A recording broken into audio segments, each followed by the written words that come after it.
एक अधेड़ उम्र का राजा था जो हर वक्त परेशान रहता था। सब कुछ होते हुए भी राजा को दुख था, तो वो ये कि उसकी कोई संतान नहीं थी। राजा ने संतान प्राप्ति के लिए बड़े से बड़े विद्वान पंडित से लेकर ज्योतिषियों तक को दिखाया, पर सबने राजा की कुंडली देखकर एक ही जवाब दिया कि महाराज, आपके भाग्य में संतान सुख नहीं है। अंततः राजा एक साधु के पास वन में चला जाता है और उनके पास रहकर जी जान से उनकी सेवा करने लग जाता है। ऐसे ही समय बीतता गया। राजा को महात्मा जी की सेवा करते पूरे 12 साल हो गए। तब एक दिन साधु ने राजा से पूछा, वत्स, तुम्हें मेरी सेवा करते आज पूरे 12 साल हो गए।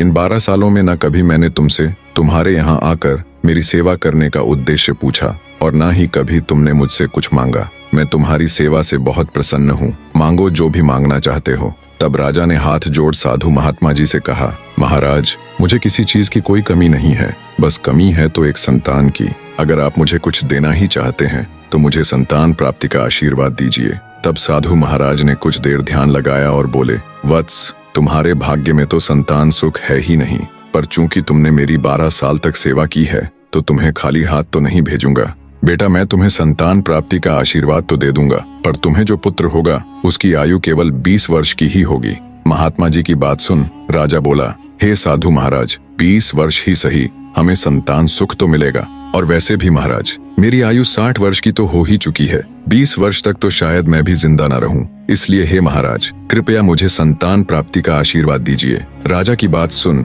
महात्मा जी राजा को संतान प्राप्ति का आशीर्वाद दे देते हैं। साधु महाराज को प्रणाम कर राजा खुशी खुशी अपने राज्य लौट आता है। कुछ ही दिन पश्चात महारानी गर्भवती हो जाती है। पूरे राज्य में खुशियों का माहौल था। तय समय पर महारानी जी ने एक बिल्कुल स्वस्थ पुत्र को जन्म दिया। ये देख राजा की खुशी का ठिकाना न रहा। राजा ने अपने पुत्र का नाम वीरध्वज रखा।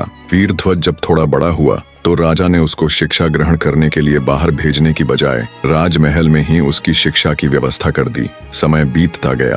राजकुमार वीरध्वज की सभी प्रकार की शिक्षा और शस्त्र विद्या पूरी हो चुकी थी। वो अब एक आकर्षक युवा बन चुका था। राजकुमार के जवान होते ही दूसरे राज्यों से उसके विवाह के प्रस्ताव आने लगे। राजा भी अपने पुत्र के लिए योग्य कन्या देखने लगे। वे साधु की बात को बिल्कुल भूल चुके थे कि उसके पुत्र की आयु तो सिर्फ 20 वर्ष ही है। पुत्र सुख मिलने के पश्चात राजा की सेहत भी एकदम ठीक ठाक थी।